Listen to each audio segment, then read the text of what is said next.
8वीं बोर्ड में आने वाली महत्वपूर्ण कहानियों में से एक कहानी जो है वो मैं आज आपको पढ़कर सुनाऊंगी। आशा करती हूँ कि आप सुनोगे ध्यान से और आपको ये याद भी हो जाएगी।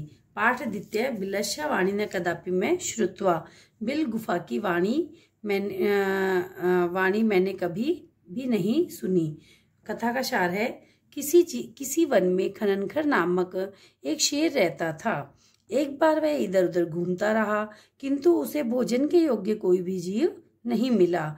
सायकाल को उसने एक विशाल गुफा को देखकर सोचा कि अवश्य ही इसमें कोई जीव आता है, इसलिए मैं यहीं छिपकर बैठ जाता हूँ। इसी बीच उस गुफा का स्वामी, जिसका नाम था दधिपुच्छ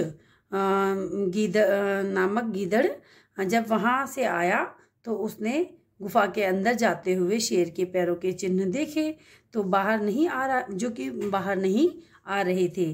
गीदड़ ने सोचा, यानी कि जो दधिपुच्छ था, दधिपुच्छ ने सोचा कि निश्चय ही इसमें शेर है। अब मैं क्या करूं?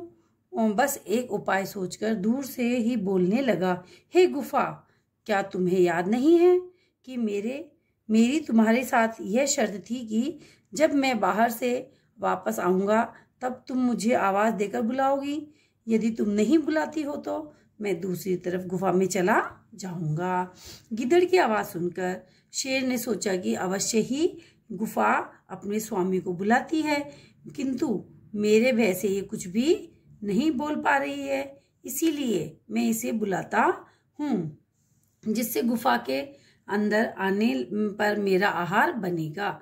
ऐसा सोचकर शेर ने जोर से गीदड़ को आह्वान किया। शेर की उच्च गर्जना की प्रतिध्वनि से उस गुफा ने भी गीदड़ का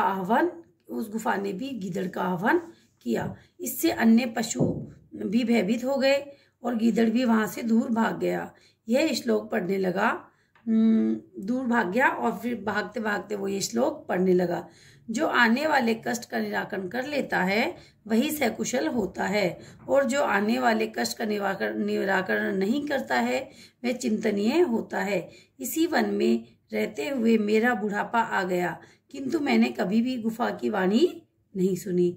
इस प्रकार अपनी चतुराई से गीदड़ बच गया और शेर बिना विचारे ही कार्य करने से भूखा ही रह गया।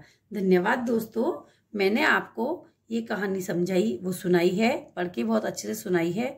आशा करती हूँ कि आपको ये याद हो जाएगी। अगर आपको मेरा ये वीडियो पसंद आया हो तो लाइक और सब्सक्राइब जरूर कीजिएगा, और आगे आने वाली वीडियोस में पार्ट 7 और भी जो कहानियां हैं, इम्पोर्टेंट 5 कहानियां जो बची हुई हैं, वो भी आप उसमें देखिएगा। और आने वाले वीडियो में आप आने वाली बची हुई 5 कहानियों के कथासार भी देखिएगा। धन्यवाद।